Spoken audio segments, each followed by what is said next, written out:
Hello, everybody. Welcome to the show. We are seeing some major changes come through from Trump and what's about to happen with Speaker Mike Johnson. House conservatives are now raising concerns, and they have raised concerns about Johnson to Trump before the spending fiasco that happened with the huge CR bill. And what is crazy is that now we see reports from a lot of accounts that are saying that Donald Trump is reportedly having second thoughts about Mike Johnson continuing on as Speaker of the House. And we are seeing many people, including Thomas Massie, who have come out and are doing polls as to replacing Mike Johnson as Speaker of the House. They say they want a more Republican Speaker. They want a more MAGA Speaker. And now that more conservative Republicans are voicing their concerns, Mike Johnson is being put into a tight spot. And now they're saying that he is using his leverage of certifying the election for Donald Trump as a way to continue to be Speaker of the House.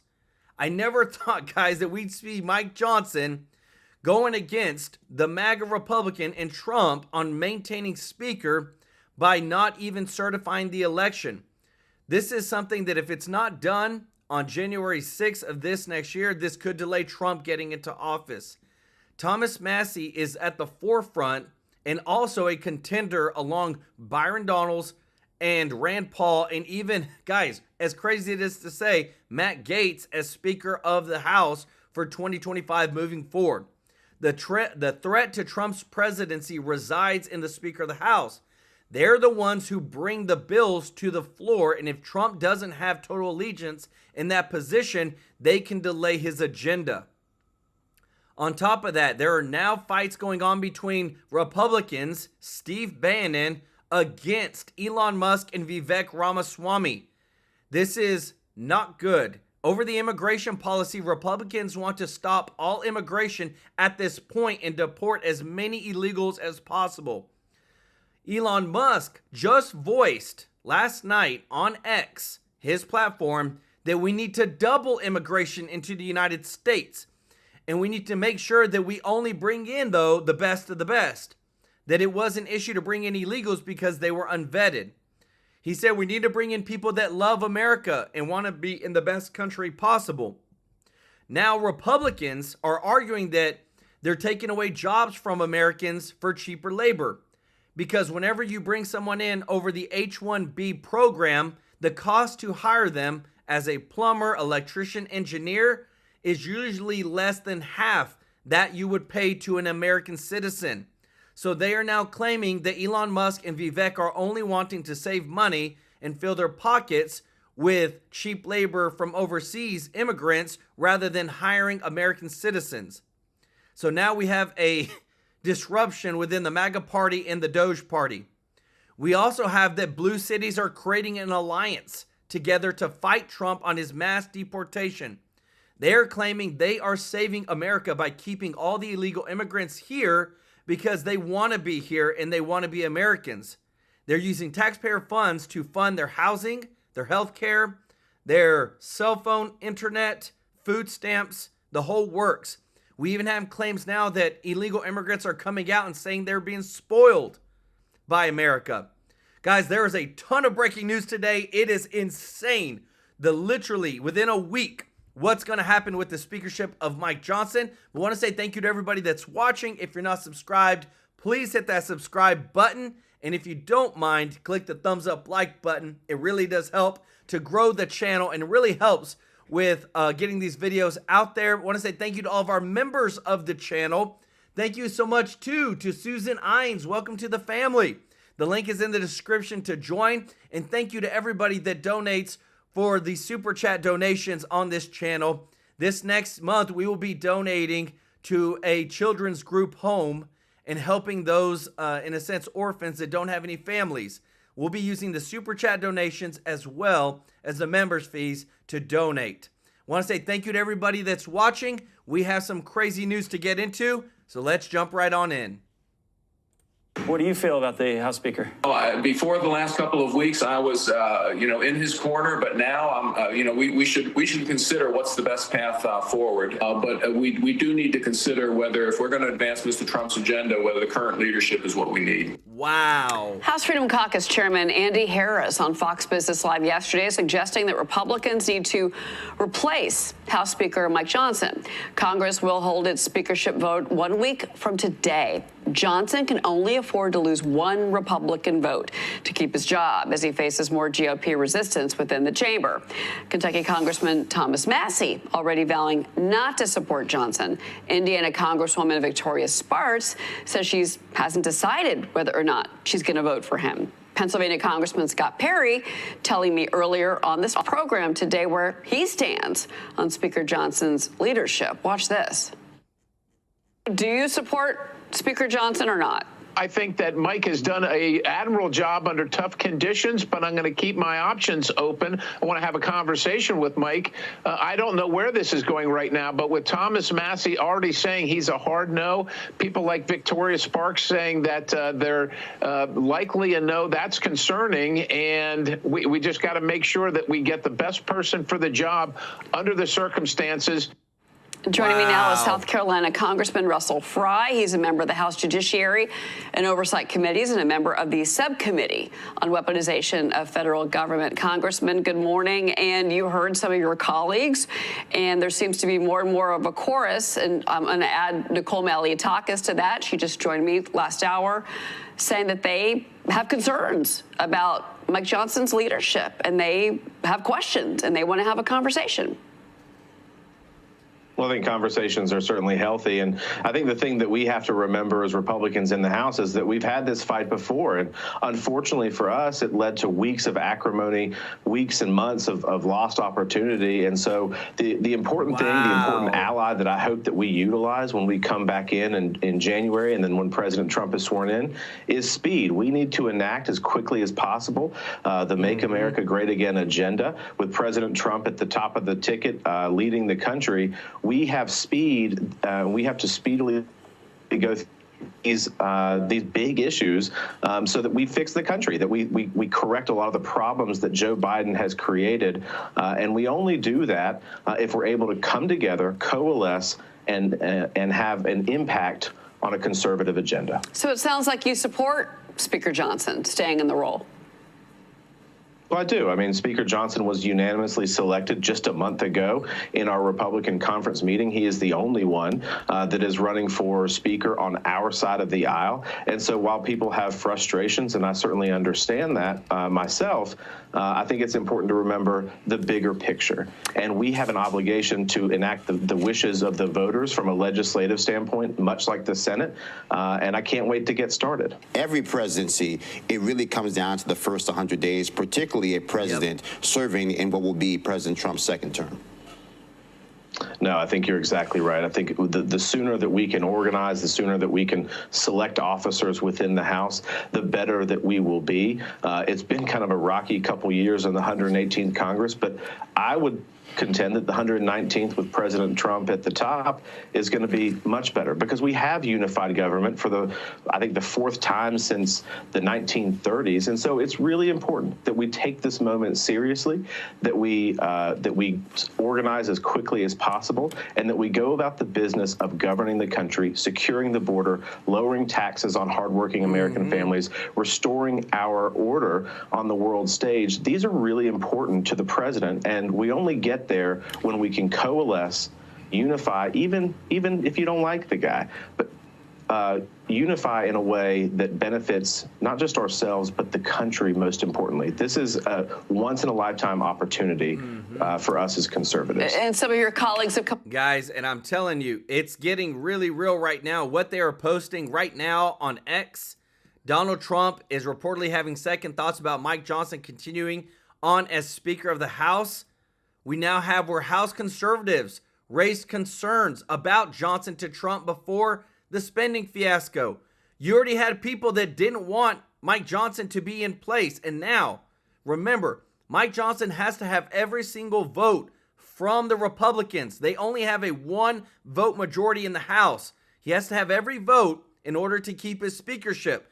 And look, Thomas Massey, who just posted this today, this morning, said, on January 3rd, we will elect a Speaker of the House. Should members vote for Mike Johnson or someone else?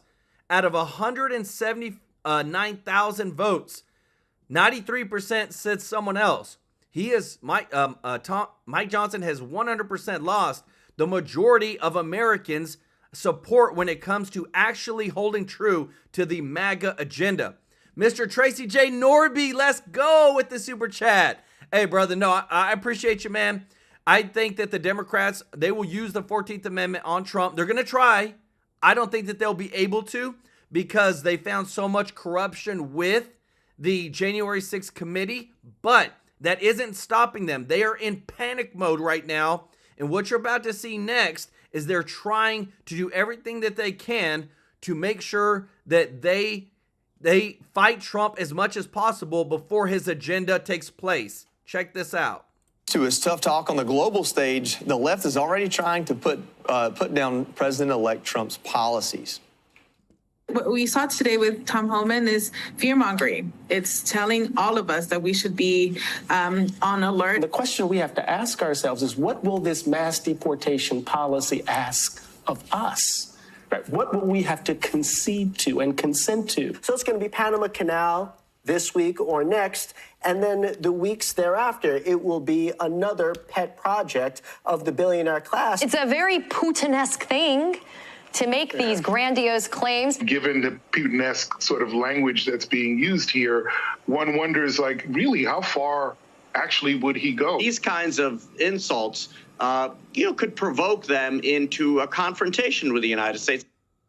Pollster Lee Carter is president of Maslansky and Partners. She joins us now. Lee, good morning. Thanks for joining us. Good morning. You literally have your hand or your eyes on the dial of how Americans react to things like this. On one hand, you have Trump's Truth Social posts that are bombastic, and then on the other hand, you have this left reaction that is probably over the top. Which one of those is winning in the competition of Americans' opinions? Well, Americans are more optimistic than they have been in the last 4 years. And we're seeing in polling that people are excited about what Trump is going to do. And these kinds of reactions by the media to Donald Trump only embolden his support. Yep. What we're seeing, and we saw this all throughout the election cycle, the more you attack him, the more you call him a dictator, the more you call him Putin-esque, the more you use these kinds of phrases, the more people support him. People want Donald Trump to be tough on the global stage. When you talk to voters out there, they're excited about what he might do on the Panama Canal. They're excited about what he might do, not afraid of it. And what all of this does is make people feel like the media is very much out of touch with the concerns of the American people. I think when we look at this tweet that he put out yesterday, and the narrative for the last couple of weeks of this, Greenland and Panama and how he's treating Canada and Mexico, I think maybe people inside the Beltway and on channels that talk about politics are getting in the weeds, but don't most Americans feel that as, wow, look at this juxtaposition of how are we going to make it to we're doing so well we can expand what we're doing? There's such a huge gap between what the hardworking American people do and then the ruling class believe. And it is widening, and it just makes the voter feel, or the average American person feel, that the ruling class or the media or the liberal elite are completely out of touch with their concerns. And they very much feel that Donald Trump is going to fight for them. When you look at the polling, more than 78% of Americans feel that Donald Trump is going to fight for their interests. And they don't feel the same about the liberal elite. Is it changing at all now that different people are being nominated? You see these fights on social media where people are saying, well, that's too liberal of a cabinet. That's too radical of a person for that position. It might be in the weeds of just my feed that's curated to me, but are you seeing Americans react in that way? Because Donald Trump threw a huge tent this time around and brought in people from kind of all walks of the political spectrum. when you want to hate someone, you're going to find ways to hate them. Fair enough. When you want to have hope, you're going to find ways to have hope. And what's happening through this whole cabinet process is very much a mirror image of what people see already. So if they hated Donald Trump, they're hating every one of these candidates that's being put forth. If they have hope that Donald Trump is going to bring a better American future, they are hopeful that these candidates are the right ones to fill out the cabinet. Many people are excited by the variety of folks that are coming in. Many people are enthusiastic. There's certainly some people who are afraid. There's no doubt about it. But the way that you view that is very much filtered through the lens of how you felt about Donald Trump to begin with. Yeah, I think people sit at home and they see what happens in D.C. You have Republicans on the Hill right now fighting to their own demise. You have Democrats in a place that they don't know where to go from here. Is Donald Trump really severed from that? Is he I know he's his own brand, but in politics, is he a completely separate entity from the two parties? In many ways, he is. I mean, when you look at the polling about, do you think Republicans are going to fight for you or versus Democrats are going to fight for you? It's not all that different. But when you think about Donald Trump, it is very different. So he sort of rises above the brand. He represents the Republican Party, but he is himself his own personality. And I think a lot of people are concerned about what the future of the Republican Party is without Donald Trump, because he is so much of what people think about the party itself. But I do think that there's a disconnect when people think about government, when they think about Congress, when they think about how they're the parties themselves. It's not necessarily the same as Donald Trump. Donald Trump actually gets a much more favorable opinion than the party itself. Yep. Well, he's on his. And this is the thing too. Everybody is bowing the knee at this point now. Russia just said it's prepared to engage in negotiations with U.S. President-elect Trump to establish a long-term peace agreement with Ukraine. Everybody understands that there's a difference between the Republican Party and Donald Trump. And when you think about the Republican Party is about to be, in my opinion, eliminated in the next 2 years because Trump is bringing MAGA. MAGA is Make America Great Again. That's where people's mindsets are on. Not only that, Russia wants to make peace with Ukraine. Leading report shows, this is breaking news.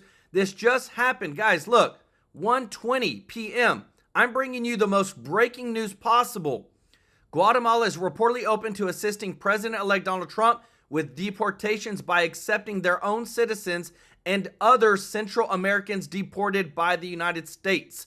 This is the Trump effect. This is the MAGA effect because they know that Trump will do things, tariffs and whatnot, if they don't play ball. Thank you so much, Lay Lewis, for the super chat. So all this is a ridiculous situation to be in. Prayers for President Trump and our country, 100%. Because what we don't need is a rhino in the office that could potentially backstab Trump. And remember, Trump literally said verbatim, and I quote, "I was blindsided by the CR bill." But now Mike Johnson has endorsed Kash Patel for FBI director, which is a good thing. But on the same time, too, there's more Republicans that are saying that they're ready to oust Speaker Mike Johnson and get somebody in that will actually be MAGA. Y'all show Lay Lewis some love in the chat, everybody. Check this out. As the speaker could be at risk ahead of a vote next week. And the battle for the gavel could delay the certification of President-elect Trump's victory. Madeline Rivera is live in Washington, and she's got the tea to spill on this. Maddie? Hi, guys. Good morning. The first order of business for the House when Congress convenes January 3rd is electing a House Speaker. It's all about the math. The House clocks in with 434 members with one vacancy, thanks to former Republican Congressman Matt Gaetz. The breakdown is 219 Republicans to 215 Democrats. The Speaker of the House must win an outright majority of all members. Current Speaker Mike Johnson is on thin ice with the right flank of his party after last week's debacle over government spending. Before the last couple of weeks, I was, in his corner, but now I'm, we should consider what's the best path forward. We do need to consider whether, if we're going to advance Mr. Trump's agenda, whether the current leadership is what we need. Wow. Johnson relied on Democrats to get the final funding bill across the finish line. It's a similar scenario to 2023 when former House Speaker Kevin McCarthy worked with Democrats to keep the government open. Gaetz then triggered the vote to oust McCarthy. House Minority Leader Hakeem Jeffries signals Democrats won't be helping Johnson. And there will be no Democrats available to save him or the extreme MAGA Republicans from themselves based on the breaching of a bipartisan agreement. Without a speaker, the House is paralyzed. It can't swear in members, it can't pass legislation, and here's the kicker. It cannot certify the results of the Electoral College on January 6th. Todd, Katie, and Joey. Wow. Madeline Rivera, live for us this morning. Maddie, thank you. Look, when I look at this entire situation, I don't think anybody here on this couch was excited when Mike Johnson put forward a 1,500-page bill there, a couple minutes before Christmas, and basically told everybody to vote on it. That said, I think Republicans have to be very, very wary here. They cannot let perfect be the enemy of the good here. And look, it's certainly concerning, that 1,500-page bill. They ultimately did not settle on that. But your number one priority, in addition to certifying the election of Donald Trump, is making sure that you do not lose a minute while you have this power to put forward Donald Trump's transformative agenda. All you're guaranteed at the most at this point is 2 years. You need to take advantage of each minute of those 2 years because who knows what 2026 will bring. Yeah, so there are a number of different factors here, of course, when it comes to the new speaker. The fact is that House Speaker Mike Johnson only has a 4-seat majority. And so if you look at the balance of power here, it's a very slim. Close. And so the questions that Slim. Republicans and President Donald Trump must be asking is, what is the risk-benefit analysis? Is it worth risking not certifying the election of 2024 on January 6th because House Republicans are infighting about who should be the next speaker? If they're going to do this, they should have someone lined up and ready to go to replace him immediately, because these House Speaker fights can last days, weeks, months. Weeks. And so they're going to have to decide, is it worth pushing off certifying the election, potentially pushing through the inauguration date to get a new speaker? And whether President Trump, there's reporting that he's upset with the way that the spending bill went down. However, it may be more complicated given that the certification date is in a week and a half. Listen, I said yesterday, President Trump saved the Republican Party from the aftermath of the Tea Party. I want to walk down memory lane just for a second and explain that. Ted Cruz proved in the Senate, when they were the minority, that you could just complain about everything and not have to be responsible for it and get wildly popular. And that's not a hit at Ted Cruz, but that was a strategy that worked. He got a lot of flash. He'd show up to impromptu press conferences, places. He showed up at the World War II Memorial after we took down the barricades and took credit for that because Barack Obama had shut down the memorials over sequestration.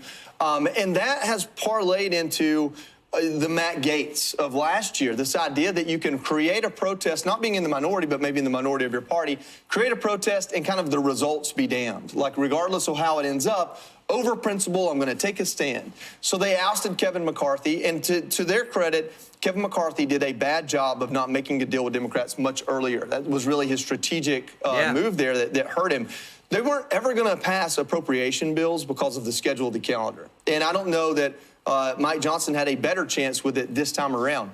But that is the gripe of Republicans in the House. I'm sorry to interrupt everybody, but I want you to read this bottom line. Speaker fight could delay election certification of Trump getting into office.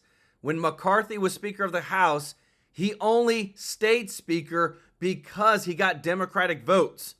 Now they're saying that Mike Johnson is going to try to do the exact same thing, but Hakeem Jeffries just said he told all of his Democrats nobody is voting for Johnson because they broke the bipartisan agreement that they had agreed to before, which was the 1,500-page agreement. This is why I'm saying 99% Mike Johnson is not going to be the Speaker. He's already lost the Democrats. He's already lost a lot of Republicans. They're going to vote somebody else in. And that's where we just have to say who's that next person going to be. But they have to do it fast or else Trump will be delayed of being the president. And guess who stays in there? Biden, and nobody wants that. House is that we are supposed to pass appropriation bills to fund our government, have those arguments one at a time, not do this continuing resolution that throws in pork at the end. Yeah, that's a very principled argument. But where is the opportunity or even levers to do something different? Yeah, it's and not that's to say the problem. that the complaints from the Freedom Caucus and those who are very upset about all of this spending. And they were all the happy to original go bill, home. Yes. When McCarthy had the hot potato, they were all happy to go home, leave their staff there to negotiate, and then they came back and said, we don't like this. This doesn't work. So the deal they made with McCarthy, they reneged on, but then the deal that McCarthy made with the American people McCarthy and the is long members gone, and Speaker Johnson is is doing the currently same in thing. power. So we'll see if they can Doing the find same someone thing. better to do the job. We're going to talk to. Yeah, so this is where we're at right now, is that House conservatives have already come out and raised concerns about Johnson even before we had the huge spending fiasco. We have Trump, who's reportedly having second thoughts about Donald Trump is reportedly having second thoughts about Mike Johnson continuing on as Speaker of the House. But what's even more, I have to show you this as well. What's even more troubling is that now we have an internal fight between Elon Musk and the MAGA Republicans. So Elon Musk came out and said that he wants to double immigration, but make sure that we only get the best of the best. And now a lot of Republicans are saying you're taking away American jobs because look at this right here. This is a screenshot from the h1b program. So this company, the Shining Plumbing Nights Inc., is hiring a plumber. Look at the base salary for that plumber. It's $26,000. Plumbers make usually right now between $80,000 to $100,000. This is how much money they're saving by hiring a foreign immigrant. And now since Elon Musk has come out and said, hey, we need to hire more of these and bring the best of the best engineers, best whatnot, a lot of people are coming out and saying, you need to back off Elon Musk. You need to back off Vivek Ramaswamy, because if you don't, we're going to come after you too as well, including Steve Bannon. Listen to this. And you know Steve Bannon is close to Donald Trump. Check this out. Political stupidity of bringing this up when they did is the first thing I want to call out. We just went through 2-3 days of wall-to-wall coverage of a woman being burned alive in a New York subway by an illegal alien and no one doing anything about it. And then these guys say, you know what we need? More immigration. The tone deafness is just astounding. And, you know, it's similar to Bud Light, right? We had just had the Nashville Christian school shooting. And what did Bud Light put out 4 or 5 days later? A trans guy taking a bubble bath with Bud Light, right? The political stupidity of this. But listen, I think we're going to work this out, right? I think this is a healthy debate. We're setting some ground rules of being in our family. And if the Democrats can house Hold both... it. DC, hang on. First off, it's not Democrat. It's populist nationalists versus elite globalists. And when you say we're going to work this out, you guys, I'm going to get Loomer's on here. She's banned. They're trying to ban Gavin Wax. You're going to be banned eventually by the free speech absolutist. The nerds don't take criticism. They're kind of, you know, they're a little bit all on the spectrum, right? So they don't know. They're not deep in social skills. And I say, you can't run a country by algorithm. You can't run a country by the nerds that create and talk. Their companies all employ a handful of people, right? And they're all they're all mathematicians, all about algorithms. You can't run a country like that. We're a country, not an economy. And people say, "Oh, Steve, you're condemning us to be a third world nation." Anything but. The American people rise to the occasion, and they're rising to the occasion now. Yes. But you can't sit there and tell the American people this is a problem. We have a capitalist system with no capitalist. It's a concentration of wealth and power. And now you're seeing what they're doing with this, not just illegal immigration. Look, folks, they just brought 15 million people into the country. I was on David Sachs's show on election night, and I told the guy, hey, yeah, we're going to deport all 15 million. He freaked out. He seemed like a pretty good guy, but I think this is the guy that put out yesterday's tweet, said we want 1 billion people in the United States, bring in 5 million a year. No, we do not, and not going to have 1 billion people in the United States of America. People already say we're kind of overcrowded right now, particularly out west. The folks are saying, hey, way too much people. You have a bizarre idea of what this country is, no understanding of how we got here, and no idea of what we are going to be in the future. We are not going to be some anarcho-libertarian, big tech, run by big tech oligarchs. That is not going to happen, okay? We haven't fought all these wars and haven't gotten here to give it over to a bunch of geeks that you would stuff and that they're all reacting, being stuffed in the locker in high school. They're having a reaction. DC Drano. Yeah, that was, again, another tone-deaf post. And, Vivek and I have not always gotten along. We kind of have a little bit of a truce right now. But, the American people are starting to see kind of what he believes on the H1Bs. This is not a surprise. Breitbart wrote an article about this in big deal, guys. 2023. He wants uncapped H1Bs. And listen, it's the same as when the Democrats say, who's going to pick the crops? These new type of globalists are saying, well, who's going to do the coding, right? It's how about Americans? How about you pay market wages for American employees and you don't trash American culture. You don't call us mediocre. Sir, we just took back this country from the most hostile regime that has ever occupied it. American grit did that. Not every American is exceptional, but it is American. Hang on. Whoa, hang on. DC, we took it back from them. They were a huge part of the problem. They were every one of these guys was hand in glove. Look, I saw them all come as supplicants to Trump in 2016. And what they did is they embedded in the administrative state and some elements of the White House and the administration, and they kind of got their way. And I said at the time, when Zuckerberg and these guys start coming around the Oval Office, they're down there now with their $1 million checks, kissing the ring, but they don't have good intentions. No. They just don't. They're anti-sovereigntists. They see this as an opportunity to come in, and I'm telling you this, guys, right here, like what I'm showing you on the screen. When you can hire a plumber or an engineer for a quarter of what they normally get paid, that helps them with their profits, with the company. And now we're at the point now where a lot of people are just upset, and especially the Republicans, they want Trump to fulfill his order on mass deportations. And now we have it again, too, from the leading report. Guys, we bring you this breaking news as it happens. I don't wait for anything. That's why if you're not subscribed, hit that subscribe button, because that's what you're going to get here on this channel is the breaking news. Russia says they're ready to hold negotiations with the Trump team about a long-lasting peace agreement. This is from the leading report. Doreen Bryson, thank you so much for the super chat. You said, what if we keep Johnson so Trump gets certified? We careful contact between Trump and Johnson and then remove Johnson ASAP. Y'all show Doreen some love in the chat, everybody. They did that. You can hold a vote with the Republicans to get somebody else in, but you already have a lot of Republicans who are already saying, no, we're not bringing back Mike Johnson. Representative Thomas Massie doubles down, stating he will vote for someone other than Speaker Mike Johnson in the House speakership vote. This was at 12:24 today, everybody.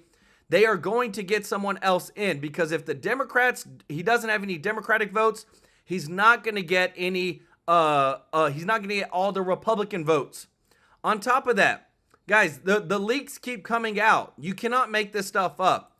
Leading report says now, Biden has spent nearly 40% of his presidency on vacation.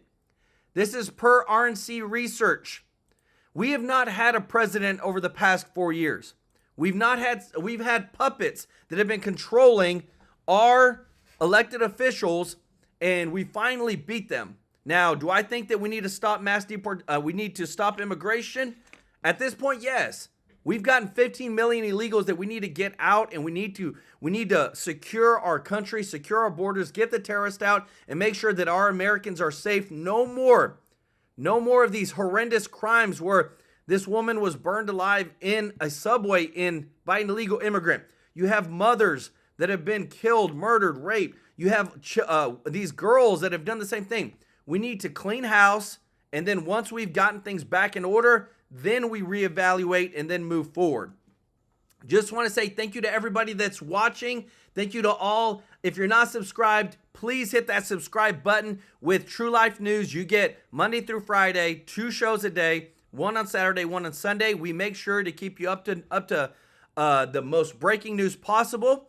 Thank you to all of our members of the channel. If you're not a member, the link is in the description to join. And guys, you get special perks with the membership. And thank you to everybody that gives a super chat donation. Mr. Tracy J. Norby, Lay Lewis, Doreen Bryson. Y'all show them some love in the chat. We're here to serve you. We have the best chat on YouTube, and we're going to keep growing all the way past 1 million, guys, subscribers. But we're going to bring you the breaking news no matter what. It doesn't matter if you're Republican or Democrat. You are American first, and that's what this channel stands for. Got a new logo coming out this next week. We're here to serve you. Love you all. Appreciate you so much, and we'll see you in the next one. Take care.